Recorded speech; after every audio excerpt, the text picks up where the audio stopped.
Okay, it's time and we have already formed a quorum. Let's call the meeting to order.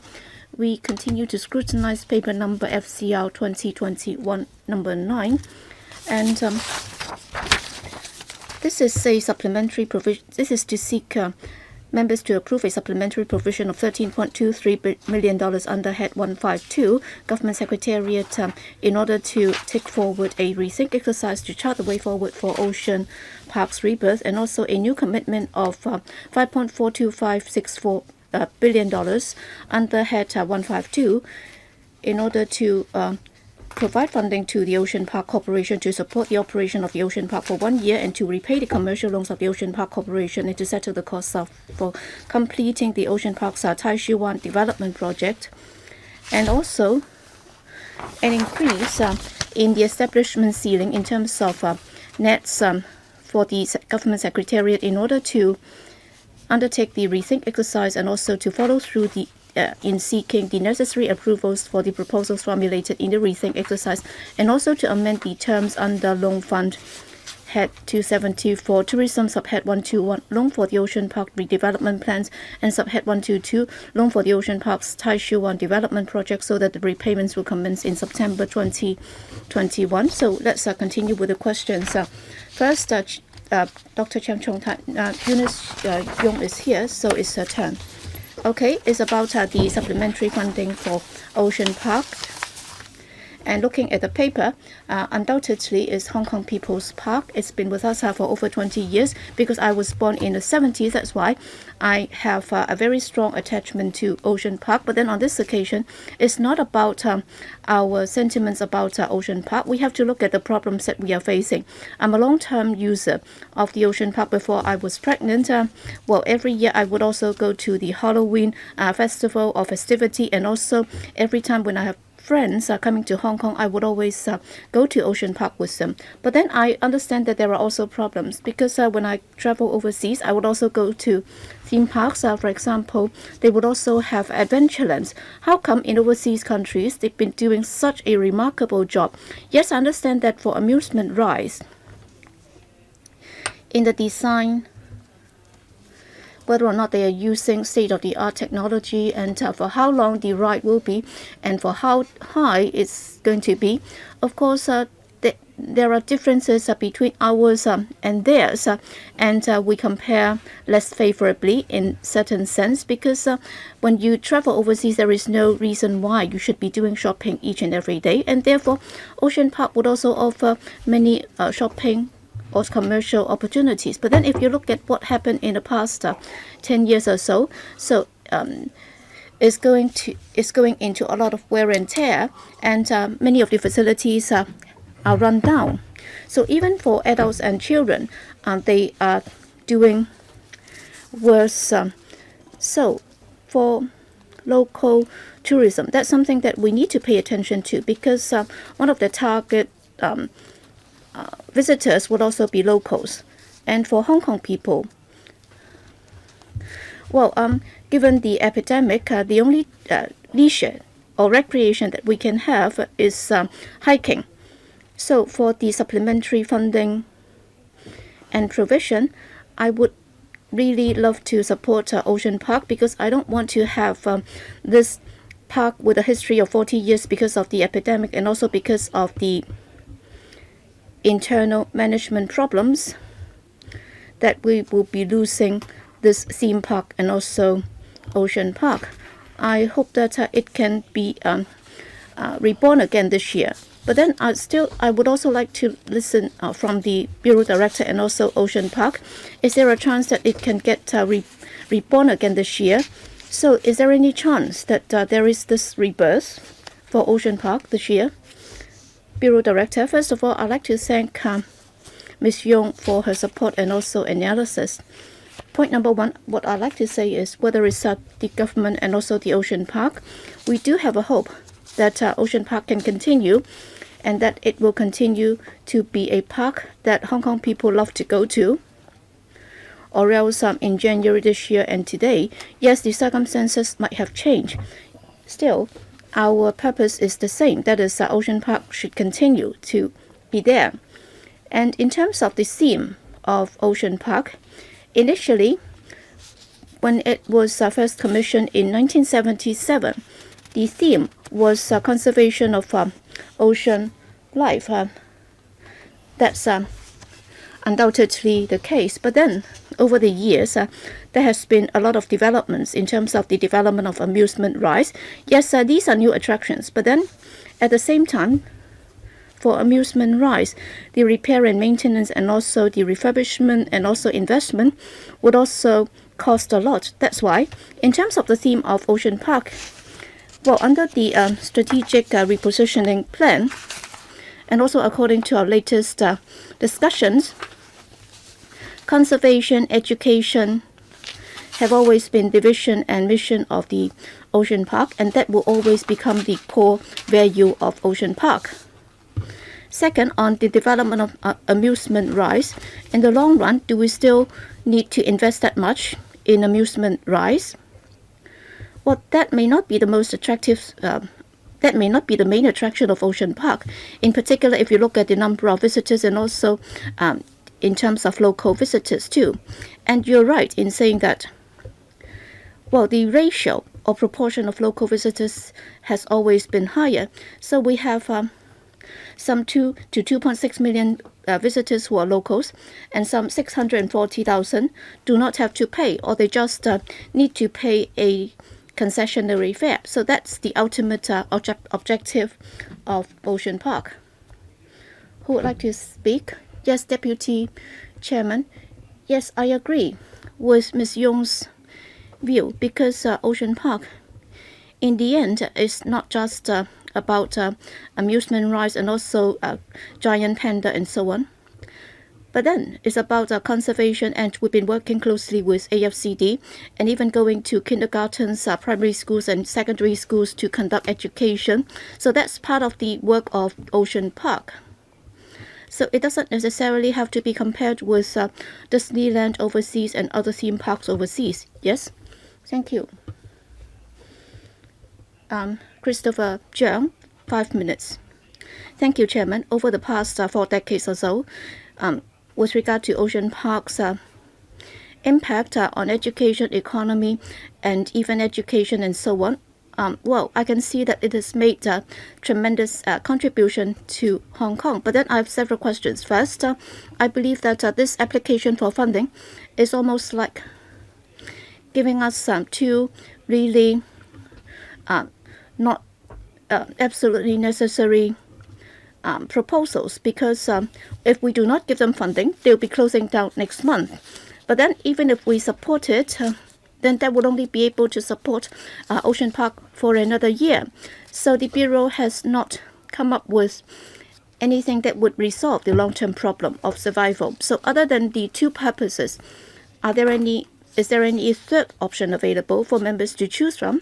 So that's point number one. And number two, the administration is going to use this supplementary provision to engage or to create posts for PR firms so that you'll be able to restudy or review the situation in order to reposition Ocean Park.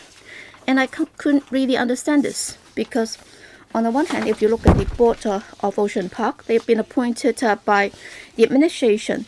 And we also have the Permanent Secretary from the Development Bureau and also Tourism Commissioner, Mr. Wong. They are both from the administration, and therefore there is no reason why the administration would not be fully aware of the operation of Ocean Park. Given the fact that Ocean Park has had such operational challenges for such a long time, how come the administration had not thought about this well in advance, so that you can set up this review task force, so that you can review the operation of Ocean Park a long time ago, so that they could restart a long time ago, instead of facing this very dire problem of having to close down shortly? So does it mean that the administration has not been able to fully grasp the operational challenges that Ocean Park has been facing? And we believe that you're just telling us with the benefit of hindsight, now that it's already quite late. And also, for the staff emolument that you need, and also for the review cost, that will cost that will cost over $10 million. So you just completed the review of the amendment of law exercise. We only spent some $6 million, and that would already involve the engagement of 5 overseas overseas experts, and they have come up with more than 1,000 pages of review report. That's the IPCC report. So how come that will cost so much more than what we did with the IPCC reports? Can you give us more details? Several questions. First, concerning our review of Ocean Park, it doesn't start today. On the 20th of January, we came to the relevant panel of this council to explain to you the situation. At the time, we talked about the SRP, the Strategic Repositioning Plan, and we said that over the years we've been looking at the situation, and after the Occupy Central movement in 2015-16, the visitor or the patronage had been dropping. And also last year, we had the anti-extradition bill movement and so on. We believe that Ocean Park needed repositioning. That's why the plan has always been very comprehensive, and it would also cover the way forward for Ocean Park. But then we also had to admit that from the 20th of January all the way up to the 26th of January, the situation got worse because of the outbreak of the epidemic. And we had never expected that to happen, and there are also a lot of uncertainties. Mr. Zhang asked if there is any alternative plan. Yes, we have made it very clear. On the occasion, we have come to this committee because we'd like to buy more time, and with regard to the original intention of conservation, education, and so on, well, all those will continue under the current plan. But then in dealing with the financial difficulty that Ocean Park is facing now, I believe that given the current situation, I don't think there is any plan C available. With regard to the review group, I'll ask the Commissioner to give you the details. Yes, thank you. With regard to the review group, we expect to have 11 members working together. And also because of the review, some 11 members will be involved, and 9 are specifically responsible for the review task, and some have also got professional backgrounds. Others are just general background. Well, others have general background. We would also have to check their accounts because we don't want to give them the funding without any scrutiny.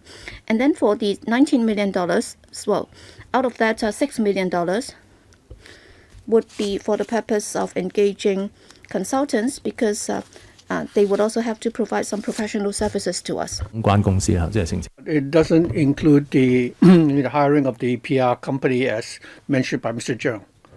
Mr. Wong Ting Kwong. The DB doesn't have a position yet regarding the request for provision, but I personally support the application. Other than the fact that I personally witnessed the birth of the Ocean Park and its operation until now. Other than my personal feelings for the park, the government and the Ocean Park has not addressed one issue. Like those of us who are in business, if you don't have any customers, then no matter how glamorous your company look, no matter how wonderful the wares you sell, you don't have any customers, then that's the problem. The lack of customers, what is the reason why we have this, shortage of visitors? It was because after the anti-extradition bill and the social incidents which happened last year, we simply don't have the social stability. So how would we be able to have prosperity? All sectors of the economy now, not just the Ocean Park, are suffering. Mr. Wong, please continue. But please don't repeat those 2 words that you use. I apologize for the improper use of words. I think all sectors of the economy are now suffering. And that's why I think you have not really, addressed this fundamental problem. Now, the $5,400 million you are asking, $3.1 billion will be used to repay the loan. The largest creditor, I understand, is the Bank of China, but there are also other smaller creditors as well. I can tell you that if the Ocean Park cannot repay the loans, any creditors can apply for the liquidation of the park. Well, this is, the business world. Now, and because of that, you must bear in mind that in case the Ocean Park is liquidated, there will be a knock-on effect, and all the creditors will be after the Ocean Park. So what assets does the park have?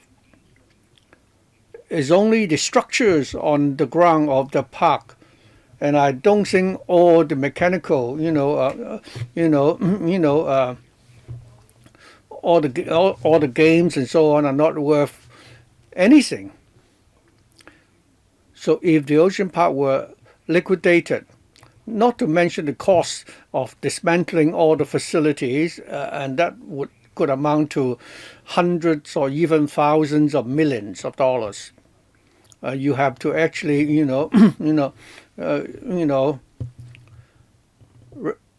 return the site to the government, and a lot would have to be spent doing that. So, with a choice between these two evils, I think it is inevitable that we have to consider supporting the application for the additional provision. But I still hope that there would be one condition, that is the $5.1 billion, other than repaying the commercial loan, the remaining balance should be used to salvage the park. The $2 billion will be spent to buy time.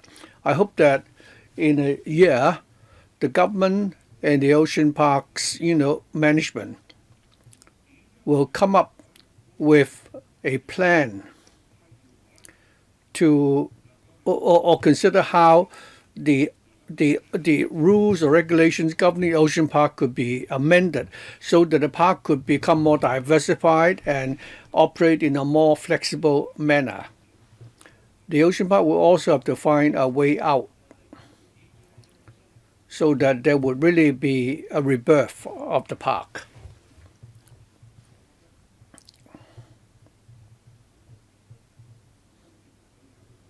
There are two provisions which the government is asking us to approve. One of which is the $10 million of consultancy fees. So what are the government officials and the board of the Ocean Parks doing? Why do you still need to engage a consultant? You pay the salary. Are you paid a salary for doing nothing? The $10 million will be spent to hire a consultant, secretary. Thank you, Mr. Wong Ting Kwong, for your, wise remarks. I agree with most of what Mr. Wong said, but I would like to clarify one point. That is the task force to complete the review within 6 months. Not all of them are consultants. We have to conduct financial analysis and so on. We try to compress that part of the work. But that's not just one department involved, because a lot of work involves, interdepartmental efforts, and that's why we need a team to do that. Well, we certainly heed the advice of Mr. Wong. Mr. Felix Chung, thank you. I believe the general public would also like to keep the Ocean Park. But the biggest problem now is that the $5.4 billion. I think the question is whether or not it deserves to be approved. In the business world, actually, I think financial debt restructuring is very common. And when in the private world of business, when the suppliers cannot pay. It still can be put to negotiation. I think so last week, many members already asked why the ocean park owes the bank money. It's because it has not managed the park work properly. I think the aquatic park, there was an cost overrun of more than $1 billion, and you're not asking us to pay for that. It's not reasonable. Why is it that the taxpayers have to pay for your debts? I think it's all due to your mismanagement. Why do we have to help you repay your debts? I don't think the public can accept that. If we don't salvage the ocean park, what's going to happen? You may ask. But you're now saying that we should give it 6 months to study how you can actually restructure the ocean park so that it will be able to develop in a sustainable manner. If there could be a proposal that is sustainable, and if you submit that proposal to us, if the park will become financially sustainable, then you can repay your debts gradually. Given the economic environment, all businesses are now facing similar difficulties. They're not willing to repay the loans to the banks, right? And the banks are willing to help these listed companies. Why is it that the banks are not willing to help the ocean park? I suggest that the government should go back and talk to the creditors, ask them to allow the park 6 months. I'm sure they would agree, especially during this time, given the financial committee's recommendation. So if you take 6 months, we'll allow you funding for 6 months. If you come up with a good proposal, even if you want more, we may be able to approve that. Of course, 6 months from now, we don't know whether all of us will be still here. So I hope the Secretary can go back and come up with a plan C. You keep saying that there is no alternative plan. In January, you submitted Plan A, $10.6 billion, and now you've come up with a Plan B. If we propose that you take out the $3 billion and we approve $2.4 billion, and 6 months from now, give us a plan about for in that restructuring, I'm sure the creditors are willing to negotiate.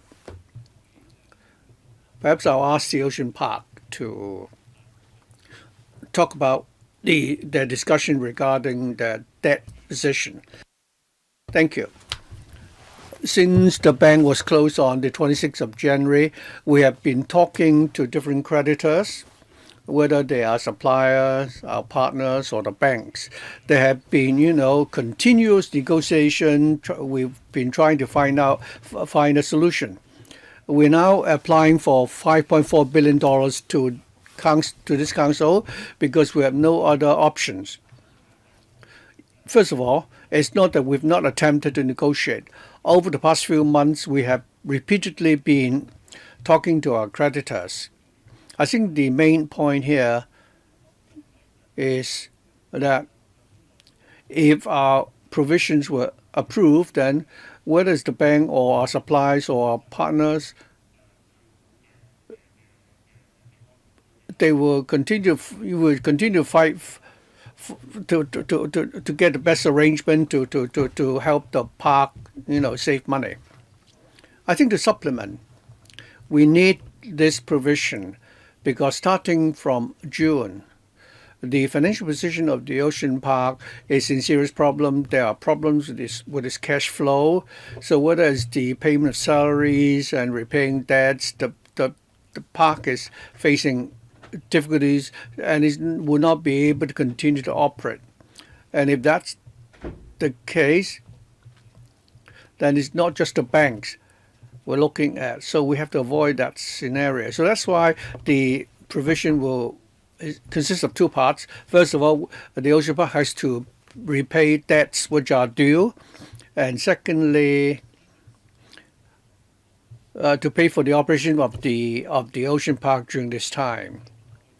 If the park continue with its negotiation with creditors, if any savings could be made, definitely the money saved will go back to the public coffers.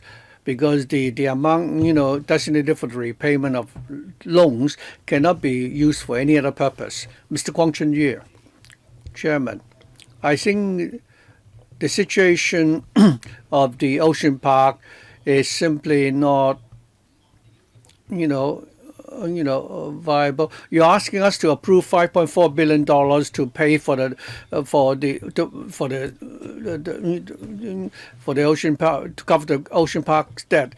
You have Mr. Lau Ming Wai coming here to this council. It means that he really cares about the park, but it doesn't mean that we should pay for the $5.4 billion. Well, it's like, a gambler asking us to help him repay the loan. But I don't see what is your objective? Well, Mr. Secretary, you look like a wise man. You tell us that if we tide over this difficult period, things will be better. But it's not the first time for the Ocean Park. They have been raising loans before, and now I'm not too worried about the park itself. I'm worried about the animals. I've just, moved, a bill regarding animal welfare, and so how can you convince the public that you will not be using the $5 billion to simply, help to make up the deficit of the park? So I think you should have a plan C. What happens if the provision were not approved? What's going to happen to the animals in that case? Secretary, perhaps I'll ask the park to answer the question relating the treatment of the animals, and I'll come back after they finish. Now, who would like to take that question? Chief Executive? The question regarding animals. We really don't want to see that situation happening. We now have 7,500 animals, 400 which are really endangered species. Our colleagues will not be able to ensure their welfare if we are in trouble. So in this scenario, if that should happen, we will try to do our best to find a place to accommodate them. But given the pandemic throughout the world, it would be difficult to find, insufficient number of reputable facilities to take over these animals. Most of these animals have been under our care for a long time. Some of them have been born in a park, and we cannot simply let them loose into the wild. We don't want Hong Kong to lose our animal ambassadors, because they have actually enabled the general public to be in close contact with the animals and learn about conservation. Well, I think what happens if the FC refuses to approve the provision? What will you do? Well, when we came in January, we already knew that Ocean Park needed a repositioning and transformation. But then there is a chance for survival for Ocean Park. But then it must be able to overcome the current financial difficulties, because starting from the 26th of January, it has been 4 months, and yet Ocean Park had not been able to make a turn, because including the point about conservation of animals made by Roy Kwong, it couldn't have done it. So that would not be the best solution or way out if we just close it down. And therefore, we don't want it to happen. Well, Bureau Director, you said that there is no room for maneuvering right now, because for the whales, you cannot just release them into the wild, but then you will have to ensure that they will be able to survive, even if when you try to release them into the wild. Well, what if it cannot be approved today? So are you coming back again? Because in January, you came here for $10.6 billion, and now you have reduced it to $5.4 billion. So is there any chance that you can reduce it further? Well, members would not like to see that happen, but then you're also worried, as you said, that we are actually forcing you to vote in support of this proposal. Well, I do have the responsibility to point out the facts to you. Okay, if the public were to put in $5.4 billion just to fill in the gap, the public simply will not agree to that. But then, as I've answered some of the other questions just now, the reason why there is a chance that Ocean Park will be able to have a rebirth, there are three reasons. First, in terms of its operation, and number two, in terms of the source of patronage and so on.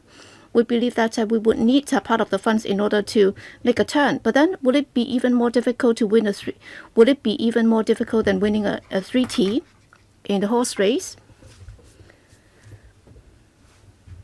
Sorry, speaker is not coming through. Sorry, speaker is not coming through. Sorry, Mr. Leng Yu Chong, your mic is not on. What, Chairman? Just now, Mr. Roy Kwong referred to a situation, and I think that really reflected the sentiments of the public right now. But then, whether it's the Bureau Director or those colleagues from the administration, they have not been able to answer the question. Well, you said that we've already got the positioning, and we will be developing in the three directions, and all you need to do is to trust us. But then, Bureau Director, we understand that over the past few months, because of the epidemic, there was zero revenue. Well, that would not have been something that you could have foreseen. But then, over the past few years, the patronage has been dropping. So how come you have not been able to envisage it?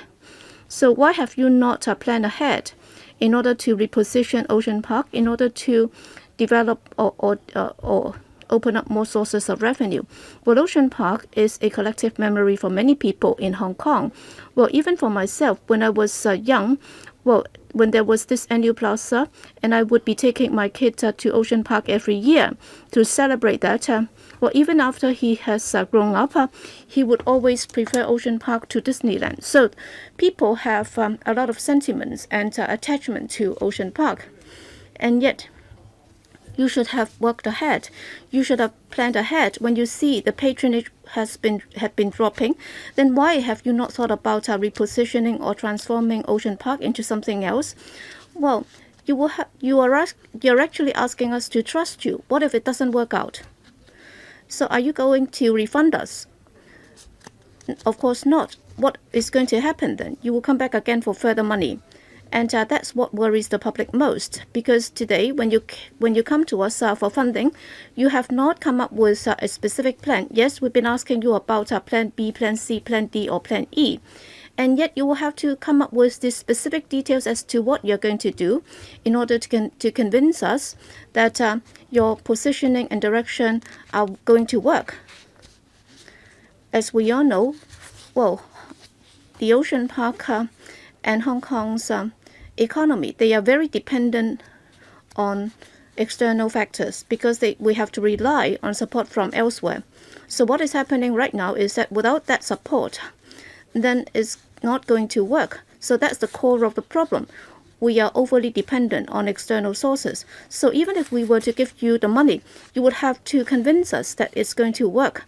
All right, you said that you have set up a working group, you have set up a task force, and everything will be rosy. But then it's almost like shining our shoes and then asking us to give you money without giving us the specific direction, showing us that it's going to work, and therefore we should support you. That's not the case. So many members have been asking you the same question. That is, how can you be sure that Ocean Park can have a rebirth? But then you just give us very abstract ideas without giving us these specific details. Can you come up with more specific arguments to convince us? Well, there are two parts to your question, Mr. Leung.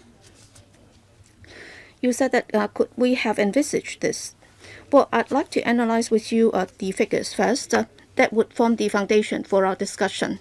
Well, in fact, by 16, the situation got worse because that was after the Occupy movement and the number of visitors came down.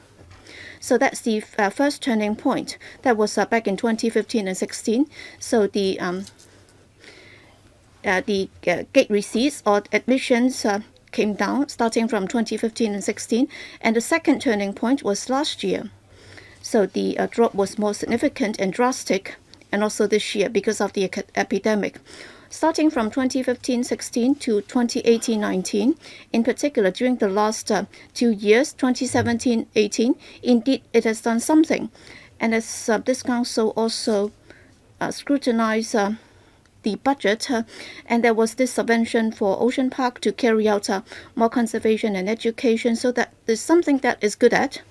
And also in January, we also submitted an overall plan to this council. That is, when there is a turnaround, then Ocean Park would be able to turn around too and reposition itself. But then, what we could not have fully anticipated was that it's not just about the drop in patronage after the Occupy Central movement. In particular, what happened after January this year could not have been anticipated.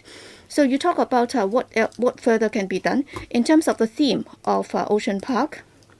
I think both the administration and the park fully understood that conservation and education should continue to be the main development direction for Ocean Park. That's very clear. Other than that, for amusement rides and other things, that is things that are common in other theme parks. Well, that's not the main attraction of Ocean Park. But then in order to do this repositioning and transformation, that is, it should be doing more in what is good at. We also have to consider how we can open up more sources of revenue and make savings. For example, in doing conservation, can we increase the revenue? And also we will have to cut down on the spending on amusement rides and so on. Yes, Alice Mack, Chairman, to have to give such a massive provision in order to save Ocean Park, the administration has to convince us. That is, do you know what's wrong with Ocean Park? According to the Bureau Director, apparently, since 26th of January, because of the outbreak of the epidemic, it was not able to do any business, and as a result, we are now having this problem. But then that apparently is not the case. So it's like doing a business. When you are running a business of a theme park, in fact, in Hong Kong, it has always been very difficult because, well, the success or otherwise of a theme park would depend on patronage, and second, is about manpower. Well, in terms of the source of patronage, we cannot just rely on local visitors. We cannot just count on the repeated visits. Well, repeated visits would be very important to the attraction of a particular tourist spot. So I'm not sure if you can tell us, well, for local visitors, what's the ratio of local visitors in the total patronage, and also how much have they accounted for in terms of the total revenue of Ocean Park? I remember I read one report saying that, well, to expect a local visitor to be able to support a theme park, then he will at least have to pay 7 visits to this theme park. Is it possible for Hong Kongers to go there 7 times a year? I remember after about 10 years, well, in December 2018, I took a young kid who loved animals to Ocean Park, but then after he went to Ocean Park, there was nothing that interested him. So the only thing that he could play with was the slot machine that was installed in Ocean Park. When he saw a fish, he asked, can I feed it? Well, no, that's not possible. So we can no longer expect kids to be able to enjoy just watching the fish in the restaurant, which is kept in a tank. So when you go to Ocean Park, of course, the last stop would be the souvenir shop. But then I remember the kids couldn't find anything that interested him. So he could only find something that was, there's a penny bank. In the end, he found that it was available in Taobao. So you will have to find out the source of his problem. And now you're asking us to give you over $10 million to conduct a study. In fact, we could have told you, we could tell you what's wrong with it. So how can you convince us that with the $5.4 billion, Ocean Park will continue to survive? And what's more important is that it should no longer be self-financing. You should treat it as a public facility so that our kids can get in touch with nature, so that they can feed the fish and so on. And then we will believe that it's a worthwhile investment. So would that be the case? So what is Ocean Park going to turn into in the future? Bureau Director. First, on conservation and education, we are all for it. You gave us an example, and many people do have this expectation, and they would expect Ocean Park to do a better job in this. So that's the main direction. Second, in doing this SRP for adventurous activities, well, last time when we introduced this plan, it was very popular, including local visitors. They all welcomed that. But then during this period, we also need to make adjustments to that. And certainly there are some difficulties why Ocean Park has not been able to do what it wanted. Well, under the current law, for example, if we were to enhance the role played by Ocean Park in conservation and education, and if we were to make adjustments to amusement rides, is there any room for expanding the Ocean Park in a certain way so that in the upper end and also lower end, will we be able to change the way it is run but without changing the admission mechanism? And also, can we work hand in hand with our neighbors so that there would be extra revenue for the Ocean Park? So that's something that we need to look into with Ocean Park. But then I believe that conservation and education would be something that we are all glad to see. But then I agree that if we just rely on conservation and education, it will not be a guarantee for gate receipt. And therefore, we will have to open up more sources of revenue. We will also have to achieve saving in order to attract more people to come to Ocean Park. Next, Abraham Sheck, Chairman. However hard you try to lobby us, it will be very hard to win over the entire council this time. So it's a very rare situation whereby both the pro-establishment and the pan-democrats in this council have been attacking this. All right, they asked $30 billion for two railways. One would be for the XRL and also the FCL. They asked for $30 billion and it was approved. And now you're getting $5.4 billion and still it will be even harder. I sympathize you. And there is an English saying, why throw good money after bad? That's your difficulty because you have not been able to justify why you need the $5.4 billion. So $3.5 billion will be for the repayment of loans. And how can you ensure that the future operation will be okay? All right, Ms. Alice Mack made a very good point. So either you change the mode of operation, because Ocean Park should not have been turned into an amusement park. It should have been an education center or conservation center. That should have been the direction.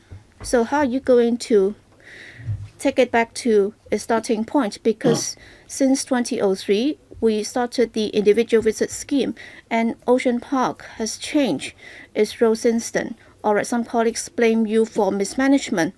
In fact, the product is something that would have been difficult to manage. It's not money making.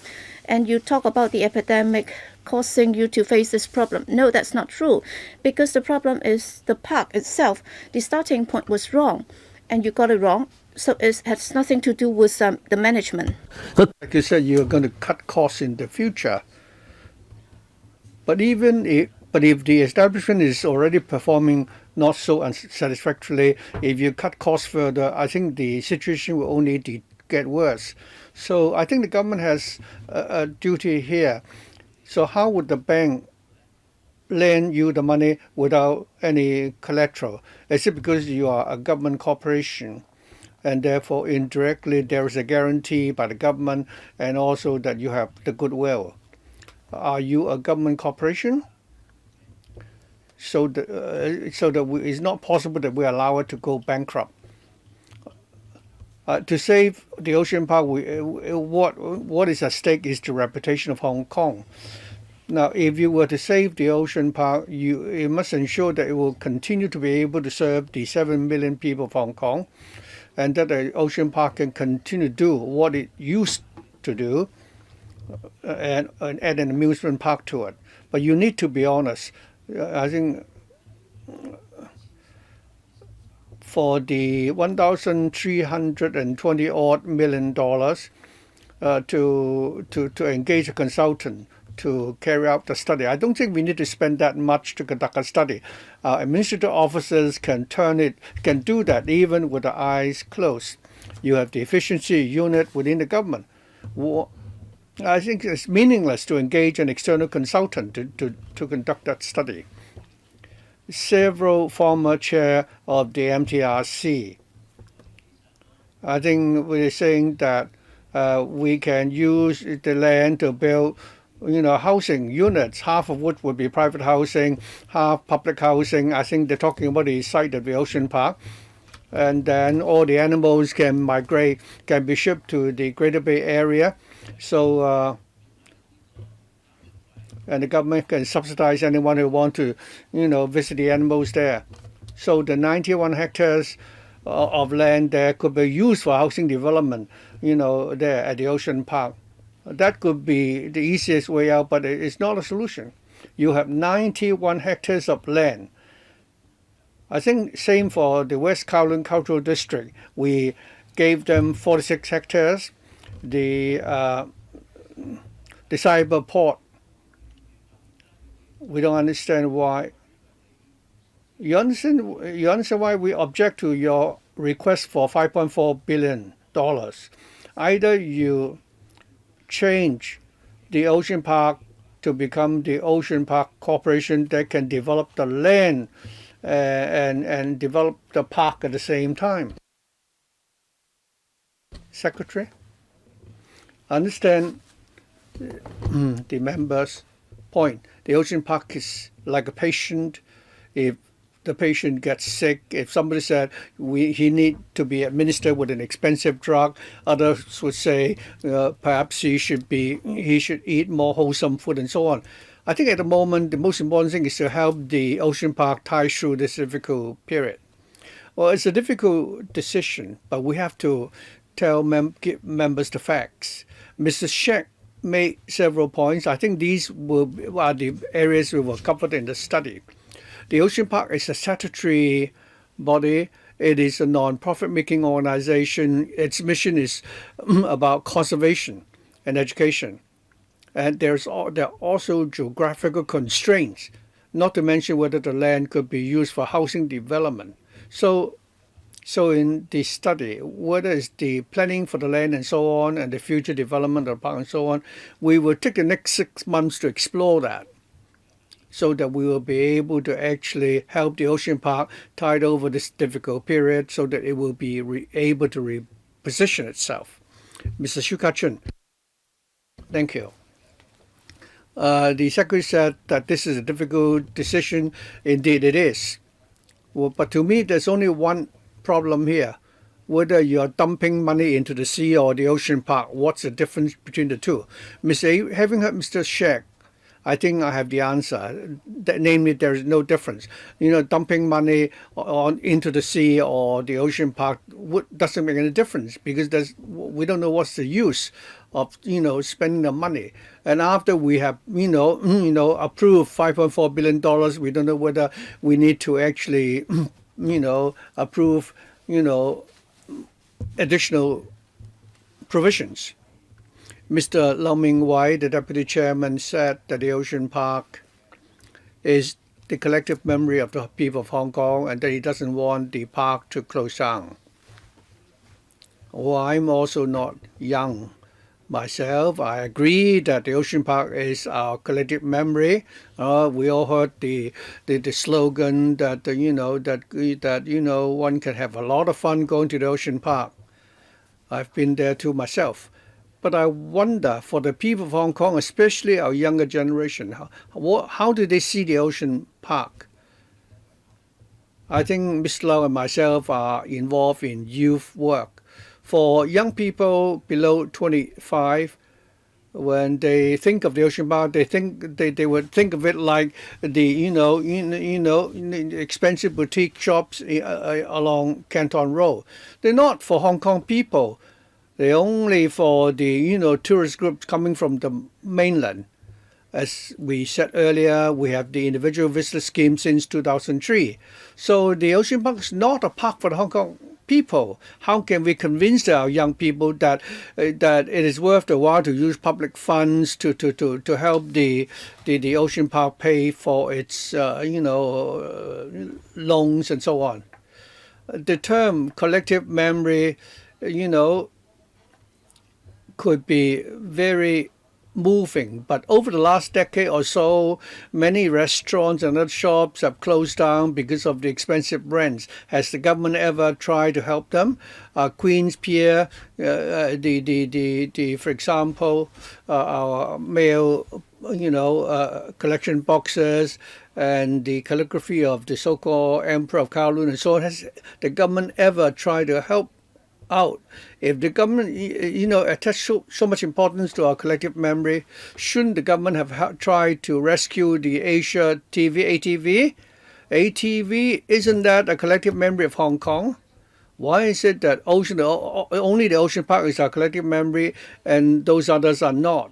So, as a supporter of ATV, I think ATV is eternal. It shouldn't have, had to close down like that.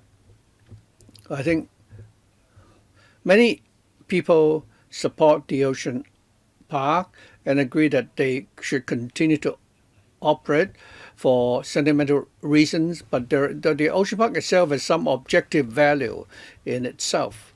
And it's not only about money.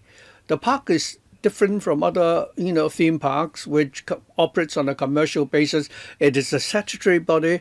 When it was first set up, its mission was to provide recreational and educational, value, and it's not, a profit-making organization. Whatever surpluses it was able to accumulate, it will be spent back on the community. And thirdly, the park also generates a lot of economic value or benefits, whether direct or indirect economic benefits, and on other indirect, benefits from those people who patronize the park. Now, I'd like to ask the Secretary whether you've conducted any survey. Is there any data to tell us how many people in Hong Kong actually support the preservation of Ocean Park? Have you conducted any survey? Do you have any findings of such survey, so that we don't have to tell one story and you have your other version of a story? I think, of course, a consultant study will be conducted, but one thing is clear. Over the last 4 decades, the number of Hong Kong people visiting the Ocean Park, I think they make up more than 40% of the total number of visitors patronizing the Ocean Park. Whether it's, 7 million odd visitors, 2 million odd people are actually local visitors, including those which belong to the disadvantaged groups. So local people will make up about 40% of the visitors to the Ocean Park. Dr. K.K. Kwok, I think you're trying to emotionally, hold the people hostage here. Other than that, there's nothing else to say. If you say the Ocean Park is our collective memories, and you only, there's only one clear message here. I think the Ocean Park was our collective memory, but it's no longer that now. You talk about 40%, of the visitors being local visitors, but many of them actually, go to the park, with concessionary tickets, or they get sponsor admission.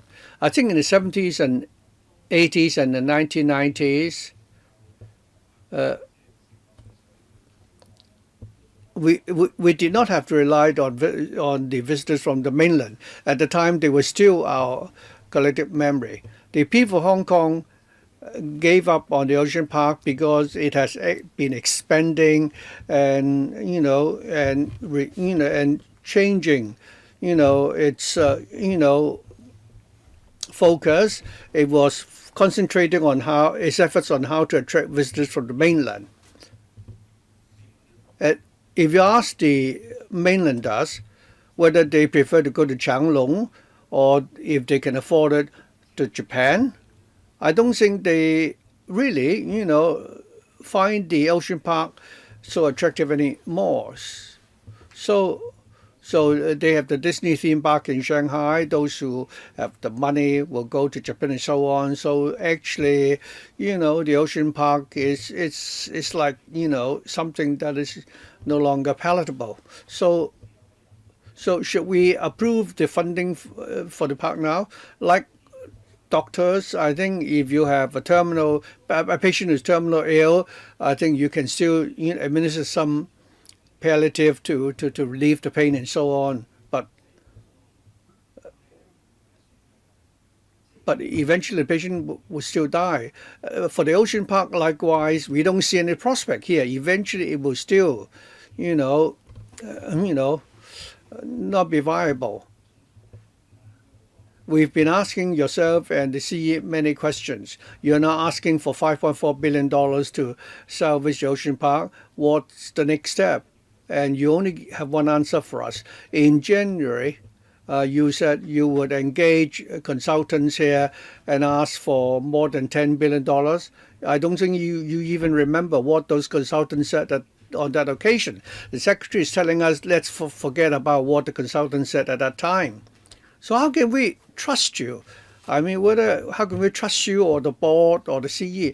It's not that we didn't have time last time and this time. You don't have any prospect for the future. You just talk about, extending the life of the ocean park for a while. So this is not acceptable. You're just telling us that we're saying that the ocean park should be wound up, actually, but you won't allow that. You're telling us that if you don't approve the provision, then I mean, you behave like a thug because you're holding us hostage. So perhaps I can ask those who belong to the management of the park, the CE, if I may ask you this: do you have any, a blueprint to help to convince the people of Hong Kong that it is the park for the Hong Kong people? Many people are already saying that it's already a paradise for the mainland, for the visitors from the mainland. I would like to ask the CEO to answer the question. Can I answer the question? All right. Why don't you ask the chairman to answer the question? He's been silent so far. Thank you, Dr. Kwok, for the question. Talking about our principle over the last few years, as we've heard just now, patronage has been falling, and our park has the policy for the 6 million odd visitors. For each type of visitors, we have actually tried to tweak them. Well, in 2014-15, we got group tours, and that would account for some 3.34 million, so 46% of the total patronage. Well, for group tours, well, when we have two groups, then of course they would take up a lot of space in Ocean Park. And during the past few years, we've been emphasizing the importance played by the two groups. So by 2017, 2018, it dropped to 32%, so 1.83 million. So we also try to replace group tours with individual visit scheme visitors. Well, the average revenue would be some 1.4 to 1.5 times that of tour visitors or group visitors. In other words, you can have a lower patronage that will give a better personal experience to the visitors, and that would also help build the image of Ocean Park. And if you look at 2014-15 for IVS schemes, so that would account for 1.23 million, 17% by 18-19. So that would already account for 23%, about 1.83 million. So the debt that we have accumulated, well, every year we have only about we've got only about $200 million as capital expenditure that would be used for maintenance and also some new attractions. So we've been working very hard to make that change. So the experience now is very different from that in 2014 and 15. We've also introduced some online booking systems, so e-booking. So we try to engage people so that they'd be able to make use of the cable car and also the amusement rides. So in 2019-18, in 2018-19 is a turning point. Indeed, that was the case. Yet, unfortunately, with the outbreak of COVID-19, what we have done in terms of our analysis and so on, we need to revisit them again. Because it's not just about the patronage and the distribution of visitor profile. Because of social distancing, that would become the norm starting from now. So for every ride and for every attraction, we have to incorporate these elements, and that will take time. Thank you. Mr. Luk Chong Hong, 5 minutes. Thank you, Chairman. Ocean Park, should it go or should it be kept? Well, it depends on whether or not we have sufficient money to support its operation. It's a dilemma. Personally, emotionally, I like Ocean Park a lot. Well, whether it was my young days, and even now when I've become a parent, we always had a good time when we were in Ocean Park. And I wouldn't say that with many visitors around, that would affect my experience. In fact, that's not the case, because as a theme park, we cannot solely rely on local visitors. So for anybody with an international vision, he would understand it. Even if you visit amusement parks or theme parks elsewhere, there would always be a lot of overseas visitors. So setting aside my emotional attachment to Ocean Park, I'd like to say the following. I do not agree that we should issue or distribute complimentary tickets, and in doing so, we're actually boosting the patronage. Well, we are enabling people to go there at a concessionary fare so that they'd be able to enjoy the park there. But then, does it mean that we are forgetting Hong Kong people? No, I don't think that's the case, because from time to time, we have the refurbishment and renewal of facilities in Ocean Park, and Hong Kong people like that. I don't understand why some people have to pitch one group against another. Hong Kong has always been an open society, and therefore we have always been very accommodating and inclusive. That's the way we go. And Ocean Park precisely is part of Hong Kong. And Hong Kong is also like a very large-scale ocean park. And if we always adopt this xenophobic attitude and exclusive approach, then it's going to be very bad for Hong Kong as a whole. So that spells very bad for Hong Kong. Okay. You ask for this funding for repayment of loans, and also you also have to pay your staff, and also you also have to develop and reposition Ocean Park. Have you talked to banks on the repayment methods? Because most of the loan came from BOC, and it's also a state enterprise. So is there any room for negotiation? So is it okay to just repay the interest without the principal? And can they also reduce the interest rate because of the epidemic? Well, last year we had the black cloud storm or violence and so on. Everything added together makes things very difficult for Ocean Park. And given that difficult situation, and yet we cannot allow it to just die. So can BOC really help Ocean Park so that it can do something concrete. But understand that many enterprises would be prepared to do that. Ocean Park is a very important tourist attraction, and therefore it warrants such approach. And also, is there any way to increase its revenue? For example, Jockey Club, can it also help? And also, we understand that, the logo of Ocean Park is a seahorse. So, number one, we said that's because the Jockey Club had funded it in the past. So, can it give further support? And also for future operations of Ocean Park, can we get more commercial revenue, for example, advertising? Well, we might have liked it a lot in the past because there wasn't any advertisements, so the environment is very comfortable. But then with too little commercials or advertisements, that would also reduce its revenue. So can we strike a balance so that there would also be more advertising revenue? Last but not least, I hope that the administration will not be duplicating this effort so that we will not be spending $13 million to engage other people to help run Ocean Park.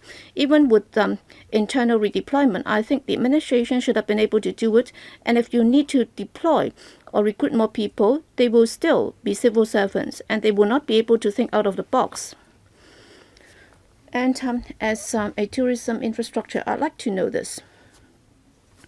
Other than the revenue that we can see for Ocean Park, well, its operation would also bring about some ancillary economic benefit. For example, the catering industry, hotel, and also tourism sector. So there are other benefits. Can we also quantify those? But as I said in the paper, well, for economic benefit, the direct benefit would be $3.9 billion, and there are also other expenses, about $7.6 billion. That's why we believe that it will bring about benefit to Hong Kong. As to opening up more resources and making savings, I agree. As I said repeatedly just now, within the park, well, everything will have to be within the park. The law does not allow it to do anything outside the park. For example, if the tourism can also go to other bays in the southern district, then as a tourism attraction, well, even in overseas countries, if it would be allowed to do that, then that would also bring benefit to it. So at least, well, it should be allowed to build a pier to run these services. And also, well, for one ticket, you'll be able to play with 80, 90 amusement rides. But then Ocean Park has already organized many activities. For example, you talk about Halloween and other forms of activities. Is there any way that we can make use of the facilities in the upper part and also the lower part in order to do this? Thirdly, in recent years, it has been very popular. In particular, Ocean Park has such a nice environment with a mountain and sea. So for catering and also for more static or passive activities or recreation, can more be done? So can we outsource some of the facilities so that other operators can also join in such operations? But then that would involve amendment of the law, and there might also need to be changes to the land lease. Some members also talk about the bank loans. Well, as I said, Ocean Park has been talking to its creditors, that is the banks, about the repayment method, but then without any progress. I don't think this council would also like to impose very strict restrictions on Ocean Park. But then what I'd like to say is, for such commercial discussions, in terms of the repayment of loans, if any cost can be saved, definitely that will go back to the Treasury. Yes, Mr. Stephen Ho. Thank you, Chairman. What I'd like to say to the Bureau Director is that, well, for some members of the public, they did not find what you said palatable because they didn't want Ocean Park to be the first sacrifice in the epidemic, because many people have already made sacrifices. And still, you have this paper asking members to support you. You are trying to save and rescue Ocean Park. Just now, both the CEO and the chairman said that, behind you, you have the management of Ocean Park here. So I would expect that most members would find their remarks rather negative. And therefore, this tantamount to announcing the death of Ocean Park.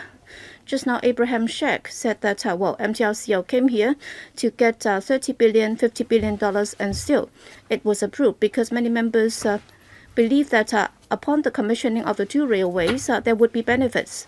For example, people can go out to work, and then elders would also be able to travel more frequently, and then they'll be able to improve their quality of life.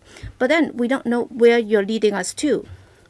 So is it going to be are we seeing the death of Ocean Park, or are we seeing a rebirth of Ocean Park? We are not sure. So the theme that you're talking about today, two-pronged. One, you're talking about our emotional attachment, and second, you're talking about the animals that we have to save. So are we going to vote in support? It's about whether or not we sympathize with you. So I am in a dilemma in that sense. Second, the two reasons why Ocean Park failed, I hope you would understand it. Number one, well, before 2014,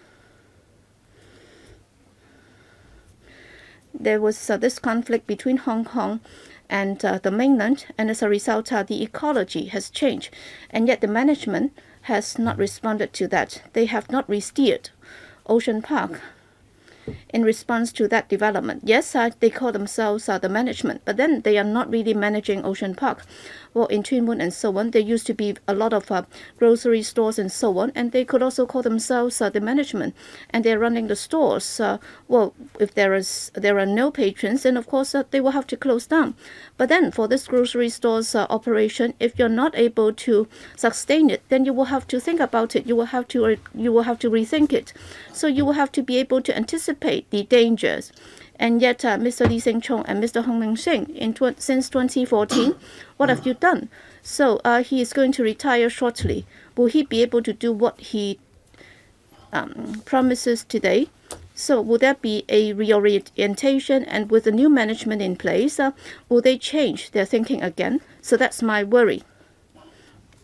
Last time, I think I've also talked to the management, and I think Mr. Lau Ming Wai also came to see us.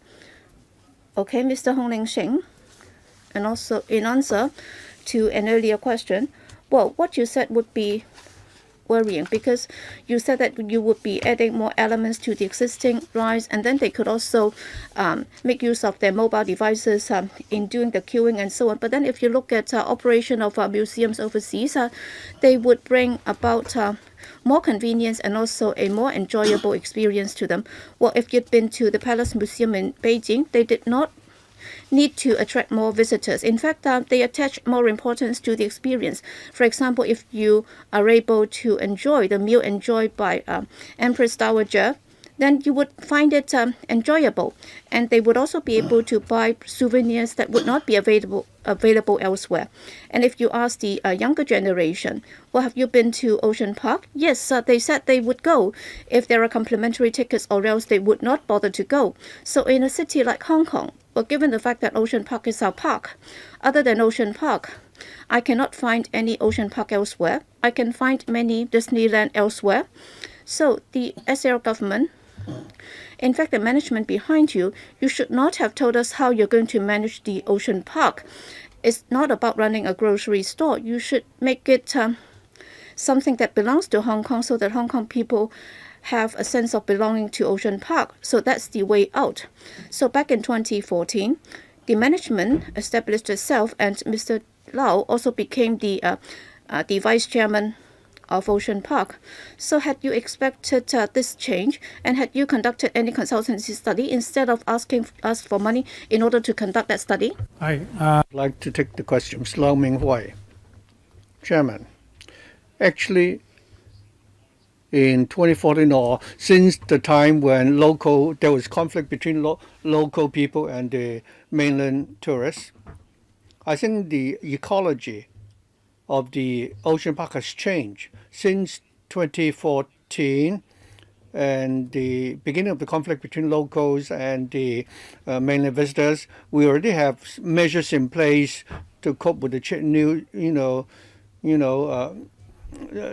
situation. For example, we have promoted the park elsewhere. We've also, measures to increase the spending by the visitors in the park. So we spent 2 months preparing for that. So there's no question that we did not, foresee what's coming and that we've not done anything. So in the last few years, we have been trying, very hard to reposition the ocean park. Regarding the business of the ocean park, now in the last few years, I think members would remember the work that we've done and the educational work that we do.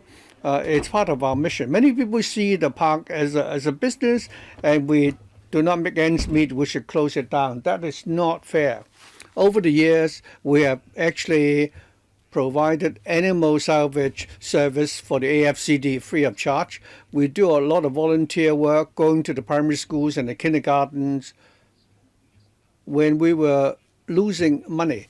Given the positioning of the ocean park, even when we were incurring losses, we still spent about $300 million as concessions for the people of Hong Kong. I think the management of the park in the last few years, whether it was during the time of the present chairman or the former chairman Alan Seaman, it's the same, were chairman. Well, we've had we've had 2 meetings discussing this topic, and I think one thing is clear. While I agree that the ocean park is part of our collective memory, other than that, I don't see any reasons why we should support the paper. I think what you are saying is actually hurting the people of Hong Kong. I've conducted a poll online, and 80% of the respondents said that we should close down the ocean park and that we shouldn't approve the funding here. Not to mention spending more than $10 million to conduct a study. If you look at the polls online, some would come back with 70% or 90% of the respondents objecting to the government's proposal to help the ocean park. I think previously people would buy annual passes for the ocean park, but I think parents now would hesitate to do that now. Elected members of different political parties have made the same point. You seem to be blaming the social, what's happening in society for the demise of the ocean park. Now, even after 2015, I think other than 2017 when you had a slight loss, in 2015 you did better. You were doing better than 2014, and last year there was almost a profit. So, and many people have queried the management of the park and asked whether or not there's something wrong with the position of the park, whether amusement should be the main theme or whether conservation should be the main theme of the park. But still, there is, a contradiction here. Now, many of you in the management are, business, people in business, and for one time the ocean park really performed very well. But during the time of the individual visitor scheme, the park did flourish, and Mr. Alan Seaman did very well as a chairman. So, but then things change, and you're not able to actually cope with the changing circumstances. Now, in your paper, you're not putting forward any proposal. You just ask us to give you another $10 million to conduct a study and approve additional headcount to conduct the study. I don't think we can approve that. The secretary said that in future, the focus of the park will be on conservation education. But these are the things that you've been doing all along. Are you going to say that you will stop doing the amusement park? Well, even if you did that, you cannot make ends meet. Other than conservation, I don't think you can make a profit. If you do something in education, but you don't have you don't have any answer at all as to how you can resolve the problem. There's no solution. And finally, you put the blame on the pandemic. Yes, the pandemic did actually play a role, but that is not the main reason for the demise of the ocean park. It's just the last straw that broke the camel's back. So my question is very simple. First of is there, a viable plan? How can you tell us that you will be able to make ends meet or balance the books? And secondly, as some other members said, if the ocean park has to wind up, how can we, clean up the mess? Well, we've heard the slogan that it's fun going to the ocean park, but now I'm really worried that it's time that the ocean park may have to close down. So two question. If the ocean park has to close down, how much would be our exposure? Well, I think everybody knows that in the case the park has to close down, then first of all the debts of the park, if they could not be repaid, then we may have to write off the debt which the park owes the government. For the commercial debt or loans, because of the failure to repay that, the bank will need to be liquidated, the staff would need to be laid off, and so on. So this is different from our restructuring, proposal, because in that other scenario, we don't have the initiative. I think in the past when large, it's not like, so whether or not the pandemic is the main reason for the demise of the park, I think since January 26, the cash flow of the park, which originally could last until the end of the year, but this is no longer, the case now. As for the options, we always stress that this is not something that we only start doing now. We had, options mapped out in January. For the repositioning plan, there were 7 main directions under study, 3 of which deserves to be retained and discussed. For example, conservation education. And secondly, adventure. I think this is controversial. And thirdly, as a recreational venue, because there are hotels and water park. But if the park continues to operate in its present mode, Chairman, as I was saying, if the park, were to focus on conservation education, that it would have to come up with other ways, to make ends meet. This is what I was saying, whether we give the park the flexibility to operate outside of the confines of the park, and that people don't have to pay a single, entrance fee and so on, or whether or not the park could, can actually, cooperate or collaborate with the neighboring area to make it more attractive. Eddie G, I have decided that I would object to the proposal. I'm very curious that the FTU and the DAB have thought about this for a long time. But now, if you have difficulty in deciding to make a decision, then I can help move an adjournment, debate so that we can vote to adjourn this, and then you can go back and think about it, and then we can discuss the other items first. It seems that you have difficulties in deciding whether to support this or not, and we don't know how long the discussion on this project will go on.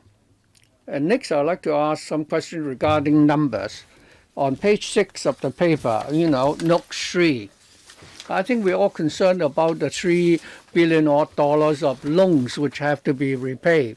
What the public wants to know is that for these 3 commercial loans, What is the details of these loans? Who are the creditors? When was the loan raised? The total, we know it's about 3.1 billion. My second question is that since 2005, when LegCo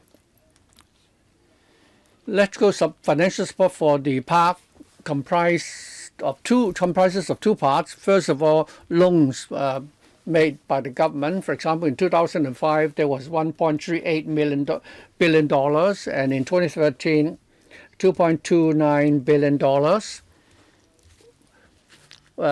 Government fully guaranteed a loan, and then in 2005 there was 1.3 billion and another 700 million. Altogether, the government has both lent to the park and guarantee.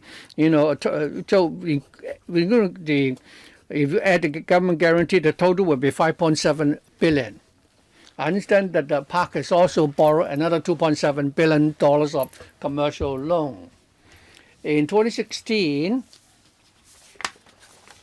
Looking at, if I refer to the annual report of the Ocean Park, the park had borrowed $2.63 billion and another $650 million of revolving loan to repay its earlier debts, and also the project or Taishuan project had cost overruns, and you have to settle the bill there. So my question for the Bureau and the park is that by 2016, Mr. Wong Ting Kwong said earlier that there are no collaterals for these loans. Your assets are not worth anything. Why is it that in 2016 there were still people willing to lend $2.63 billion to the park and another $600 million of revolving loans? What was the rationale as to why those loans were approved? Now, even if these are loans which are not guaranteed by the government, today we are asked to pay for them out of the public coffers. The question is why in 2016 they saw that your patronage is falling, they were still willing to lend you $2 billion because they knew that eventually the government will pay because the government is a guarantor. Now, since 2005, we have been fooled by you. You kept telling us that the government will provide that much guarantee, and then you raised so much, commercial loan. But eventually, the government has to pay. So I'd like you to explain regarding the loan agreement in 2016. They said that the government had provided a hidden guarantee for these commercial loans. And thirdly, many of your debts arose because there was a cost overrun of 57% for the Taishuan project. Why is it that only now you suddenly submit this amount to LegCo and ask us to pay? Why? You found that you already had, a cost overrun of $600 million and then $1 billion in 2017. Last year, there was a cost overrun of $1.3 billion. You should have come to us 2 or 3 years ago as to how we can resolve this problem. Why haven't you done that? I think we have to hold them accountable for that. So 3 questions. Bureau Director. Well, let me briefly touch on this. Well, for the operation of Ocean Park, as the Commissioner analyzed, that has to do with the 2 loans because, that was an investment based on his vision about the way forward for Ocean Park. And it was also confirmed by some experts. And also, up until very recently, the EBITDA of Ocean Park before depreciation was still in a positive side, so that was a fact. But then, as I said, the turnaround happened in terms of the patronage and also revenue. There were 2 turning points, as I said. So that was in 2015 and also the recent turmoil. So for the details, I'll defer to the management of Ocean Park. Sorry, speaker is not coming through. Well, please switch on his microphone. Yes, please. In fact, the paper was a commercial agreement between us and the bank. We were seeking legal advice on how much we can disclose to you. What I can say is that in applying for this funding, this funding from the administration, that's to repay what we need to repay in the next 12 months in terms of the principal and also the interest in order to avoid going into liquidation. So that's within the next 12 months, we will have to repay the principal and the interest. In other words, you haven't repaid all of your loans. So it's just for the next 12 months. So it would already cost you $3 billion. Well, we'll be making the repayment anyway, because if you miss any installment in terms of principal and interest, then the bank will be able to call loans. So we will be repaying what we need to pay in the next 12 months. Next, Joseph Lee, 5 minutes. Thank you, Chairman. We have spent 2 sessions on this item already. I listened for a while just now. Well, I listened to some members say that the original intention was a seahorse. I remember the HKJC submitted one project, and that was about people care, and seahorse represented the sea, and it's education and care. So in the initial purpose was to help Hong Kong people understand what's meant by ecology, wildlife, and also marine ecology and so on. And then subsequently, the Jockey Club said that it had nothing to do with this, and it would leave everything to the management of OPC. Okay, what happens next? We don't know the current positioning of Ocean Park. Some 4 decades ago, when it was first commissioned, the mission was very clear. Now we have the amusement rides and also Tai Shi Wan project. Well, initially we had the water park, and then you close it down because you said that there was little business, and now you're trying to reopen it. So I don't understand why. So I cannot see the way forward. And now you're asking me for $5.4 billion, and then $3 billion would be for the repayment of loans, and then $1 billion would be for future development. But then if you look at the operational figures, well, during the SARS outbreak, of course, this is history. During the SARS outbreak, basically, in terms of the patronage, there were some 3 million, and then by the peak of it, so that was around 2011-12, there were 7 million, and then it started to drop, only for about 5 million. And now you said that because of the outbreak of the epidemic, and in 2018-19, it's less than 3 million, and of course now you only have about 1.9 million. So it has been dropping.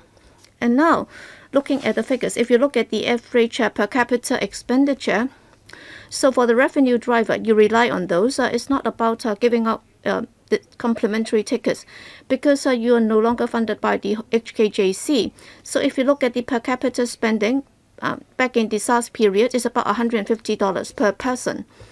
And then by 2014-15, it's about $250 per head. And now, for the per person spending, if it's a key revenue driver, then how much is it? And if it drops, then you will have to increase the attraction, and therefore you will have to invest in it so that there would be new attractions. But then you've almost forgotten the initial purpose of the Ocean Park. That is, we should turn education into something more enjoyable. So you have already cancelled all those features. So you're actually competing with Disneyland. You've lost a local characteristic. And what's that called, local characteristics? When I read the newspaper, well, you will need to have something local. For example, we have Leslie Cheung and Anita Mui. They are the local icons. So let's not talk about relying on visitors or locals.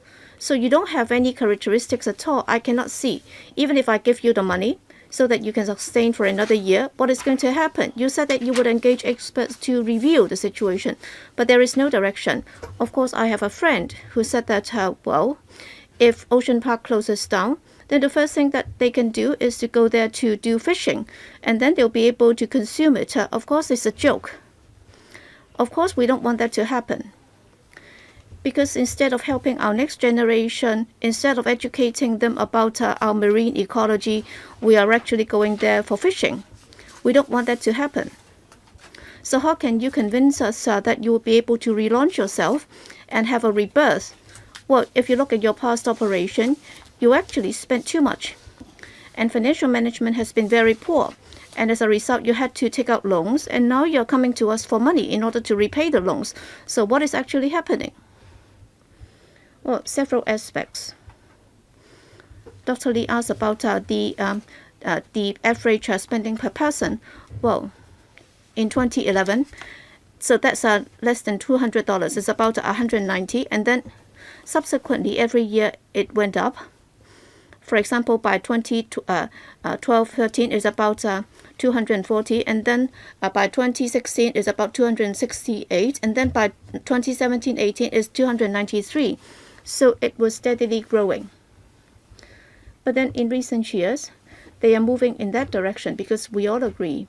I remember 2 years ago, I said this, if you look at our visitor figures, no, that's not that high. We also have to look at their economic value or benefit. And of course, OPC is Hong Kong People's Park. It's not just for locals. We also have to look at the composition of visitors. We have to make sure that the visitor profile is right. And also in terms of conservation and education, in the past few years, Ocean Park has done a lot of work.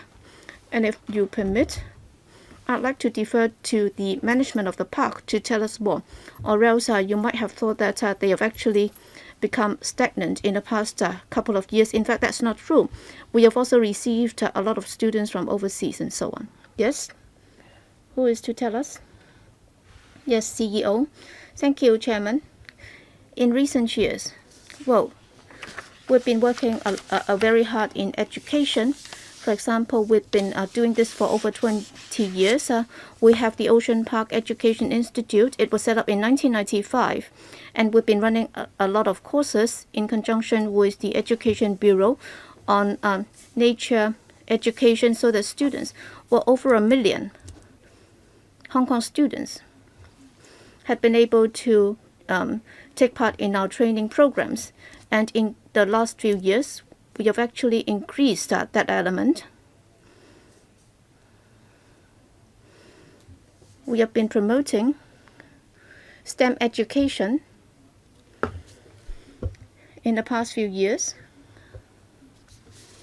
Every year, we would distribute over 10,000 free tickets to our students so that they can come to our park to undergo STEM training.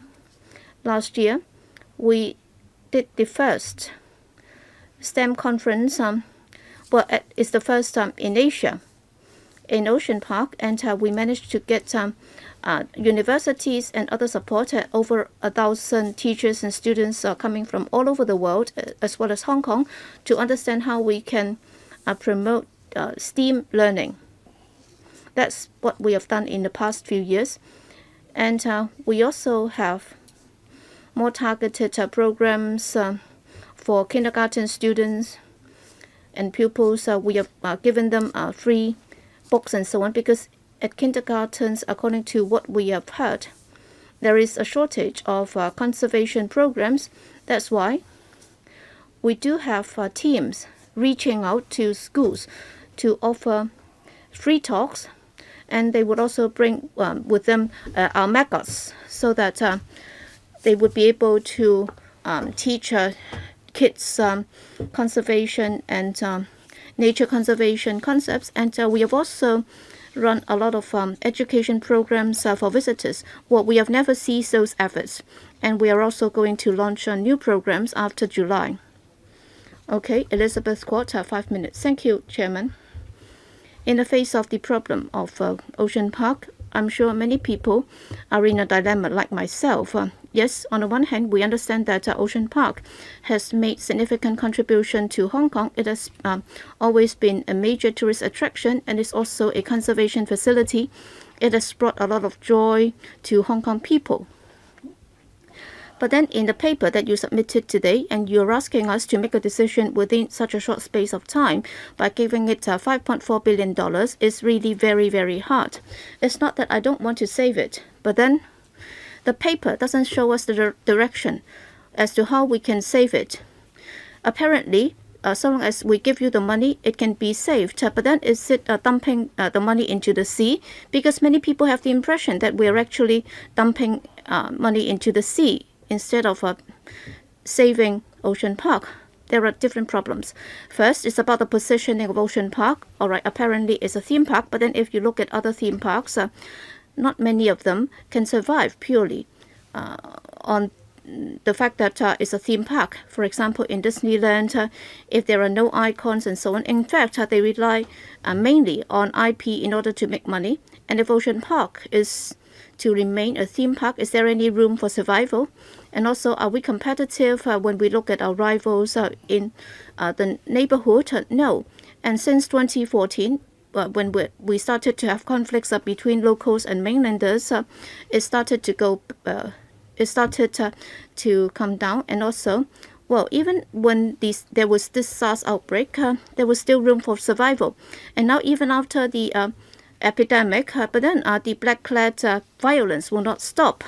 So even if the IVS can start again from the mainland, not many people will be willing to come, because if violence doesn't stop, they won't come, because over 50% of the revenue will come from visitors, and that problem cannot be resolved. And also for Ocean Park itself, if you look at its management, we believe that there are problems too, because Ocean Park doesn't start to make a loss this year. In fact, over the past few years, it has been the case. So if Ocean Park wants to survive, then it has to have the vision as to how it should transform itself so that it will be able to make more money. And yet we do not see how the management can take the leadership in doing this. And therefore many people do not have confidence in Ocean Park and the management of it. Yes, we should go back to our original perspective. That is, we should do conservation and education. And yet you have not come up with a plan. So even if we go back to conservation and education, you know that I'm a vegetarian for over 30 years, and I love animals. So even if we were to do conservation and education, I am always against using animals to do performances and shows, because many places elsewhere have already given up on that idea, and I believe that animals belong to nature, and therefore they should not be kept in cages and so on. They should not be kept in captivity. So whatever you propose to do in terms of education and conservation, I would have reservation about this. Well, if you have a detailed plan today, then at least I'll be able to look at it to see if you can achieve the purpose of conservation and education. And if you have the ability to do it, then I'll see where the money can come from. And as you have seen, well, there are a lot of constraints under the law, because you cannot raise funds in the commercial sector, and you cannot run a commercial operation. And therefore, you will have to look at it. You have never come up with any suggestion. And even today, we have not seen how you're going to amend the law in order to allow you to do more things. And therefore, apparently, there is no plan at all as to how you can take it forward. So even if I give you the money, how you can survive, there is no idea. Okay, for the money that we give you, is it enough? And if you have to close down, then what is going to happen? We don't know how much it will cost to close it down. And it's like squeezing toothpaste. Whatever we ask, you just give us a short answer. And then we are most concerned about how the animals will be dealt with. All right, apparently you said that there will be a liquidation, and then the bailiff will deal with the animals. Is that the case? So we haven't heard it.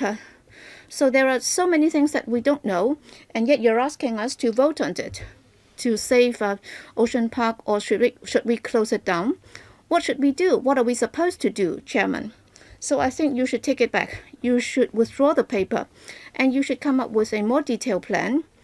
Well, you talk about engaging consultants to do many months of study. The management and the administration, well, you know Ocean Park the best, and if you're not able to do the job, then how can you expect an outsider to be able to do it? So that's the problem. Secretary, many members are concerned about the future of the park. I mentioned 3 directions just now. That is what we need to do after we have salvaged the ocean park. First of all, the positioning of the park. We're talking about conservation and education. Many members ask how the park can retain its unique, position.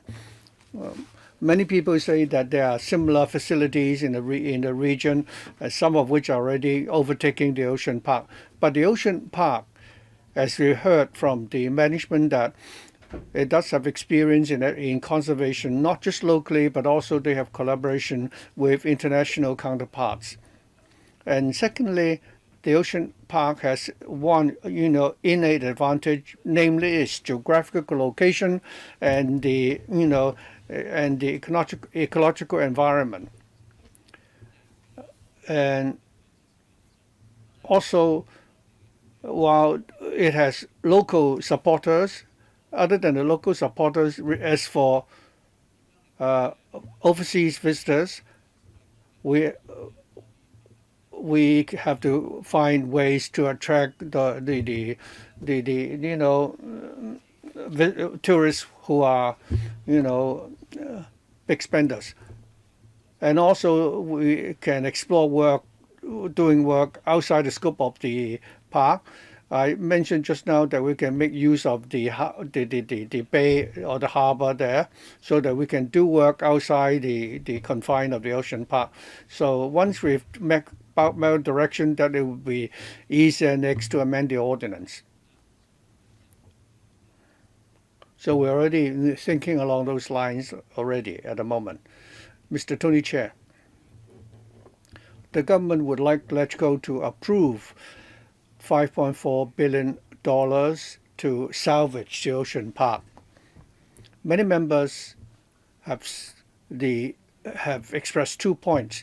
First of all, the paper asking us to approve the provision does not have too much details, and many members have been asking questions. We have another 15 members queuing up to put the questions, many of whom are only asking the question for the first time.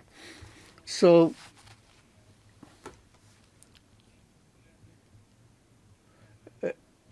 is it that the government has not done enough, or are there something which the government doesn't want to tell us? Well, that's the impression we have. And secondly, the question of timing. The ocean park is now encountering difficulties in many aspects. So, but for this item, you seem to be jumping the gun. There's no reason why you suddenly woke up one morning and say the next month the park is will no longer be viable. You seem to be holding us hostage. If we don't approve the funding application, then we are actually the executioner which kill the park, and it's not the fault of the government. The government appears to be, steamrolling this, or is it something that the government doesn't want us to know? So I think your presentation, or the things that the secretary said, left a lot to be desired. I think the overall impression boils down to, I think the whole thing boils down to confidence. Many people talk about the position of Ocean Park. You tell us you don't know yet, you need to find a consultant to find out. I think the park has been with us for 40 odd years. There's always been a position of the park. How was the park positioned in the past? And with the passage of time and changing circumstances, you may need to reposition. You say you want to focus on education and conservation, but very often you can't quantify the social benefits. So if you position the park in that manner, you may lose money doing that. Well, when public funds are being spent doing something, we may not be talking about profits, but rather the social benefits. but you say you don't know. You say, no, it's not true.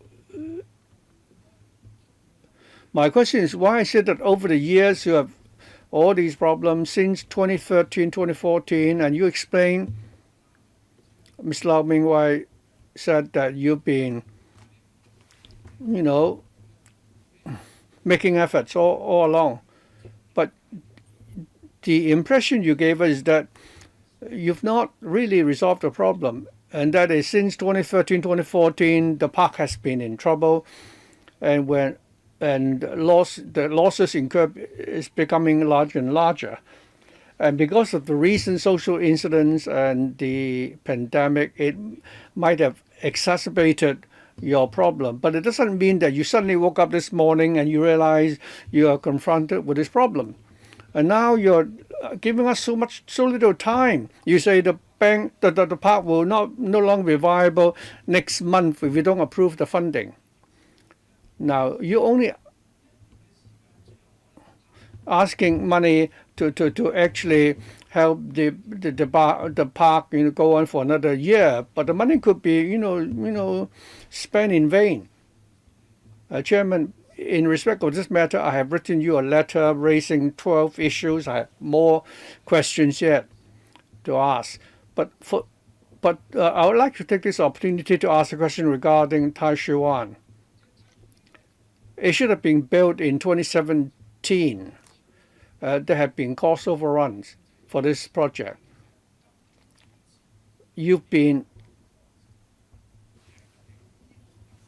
So originally there was no problem with this project, but with the passage of time, had there been any changes and the project is no longer viable other than the pandemic? Even if you completed the project, the facility will not be open. Is it that the whole project will be, a waste of money? Let me answer the last question. For the water park, indeed there has been cost overrun, and I think we've informed members before about this. We would like to complete the project as early as possible. Many of the commercial disputes have all now been resolved. By saying that the project is completed, the park however, has not yet decided when it will be open. The project will be completed within this year, but before it's completed, we have to consider what will be the income and expenditure when the facility is reopened.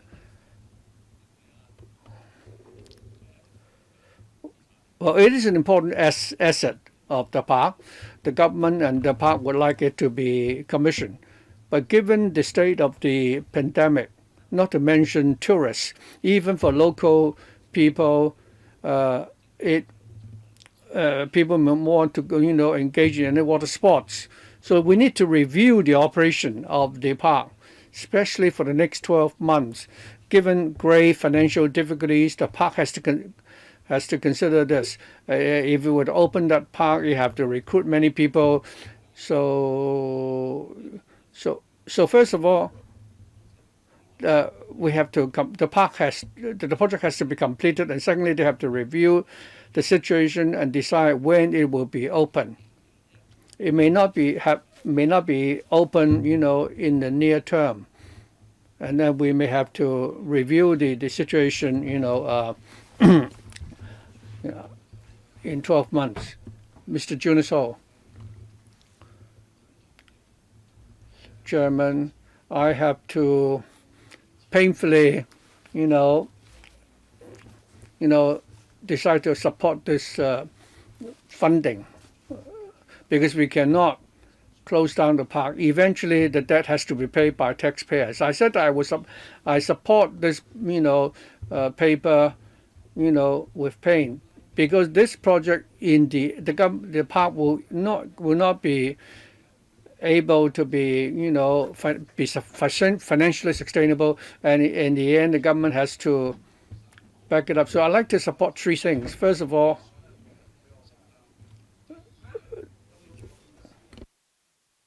has the does the government have to pay for its debt? And secondly, how can we, enhance the assets of the park? I think the so-called theme parks are now in decline. With the opening of the mainland, when people previously lived in poverty, now they are so rich, and poverty, people's tastes have changed. And we wish continue to hold on to these, outdated facility, it may not be right. So we have to amend Cap 388. We have to find new channels to generate revenue. I think the Ocean Park can merge with Disney theme park. Next to the Disney theme park, I think we have, land reserved for the future development of Disney Park. I don't think we can proceed with that. So I think we can redevelop Ocean Park and move it to where the Disney theme park is. The two can merge so that synergy could be created. And the 90-odd hectares of land at Nam Long Shan, we can develop as much of the land as possible. And with the park move to the Disney theme park area, you can continue to work on conservation, STEAM education or STEM education. Finally, one more point. If the site were made available, whether we use it to build public housing or, I think the diamond on that crown has to be further polished. Whether it's tourism, recreation, or living for or housing development, we cannot rule out such possibility. Tourism make up at least 8% of our GDP. So to say that we have to let the Ocean Park close down, we just talk about that. When the Deputy Secretary, lobbied me for my support for this project, I scolded him for a while, but eventually I would be forced to support this. Otherwise, the 90 hectares of land and the $3 billion odd, and in exchange we get 90 hectares of land. It's a good deal. So it's the land which is worth a lot of money. So eventually, one thing we must reform is the board. Mr. Lau and Mr. Hong and the chief executive are really, very smart people. But when you tell us that you now have 1 million people visiting Ocean Park, last week, the Science Museum and the History Museum said they have entertained more than 1 million students. But I don't think the park is built for these 1 million students. I just want to talk about the collateral benefit. So I think so. Not everyone is like Alan Seaman, who was so involved, working for the theme park. Others will simply want to avoid making trouble. So the whole management of the park has to change. Nobody is running the park like a business. Although you're all business talents, but you don't have a sense of belonging to the park, and that's the reason for the failure of the park. Any response, Bureau Director? Well, Mr. Ho made a few points just now, which were in our thinking. For example, opening up more resources. Yes, to maintain the current way of operation. Well, in the next couple of years, when the visitor prospect is still not very promising, it would be problematic. And to spare some space for further development and to build a better environment, well, it may not affect the entire park. And I hope that you would agree that in terms of the use of space, land planning, and so on, yes, more can be done. And for the rest, we have noted the remarks by Mr. Ho, and we will think about it. Okay, meeting is now adjourned. Thank you.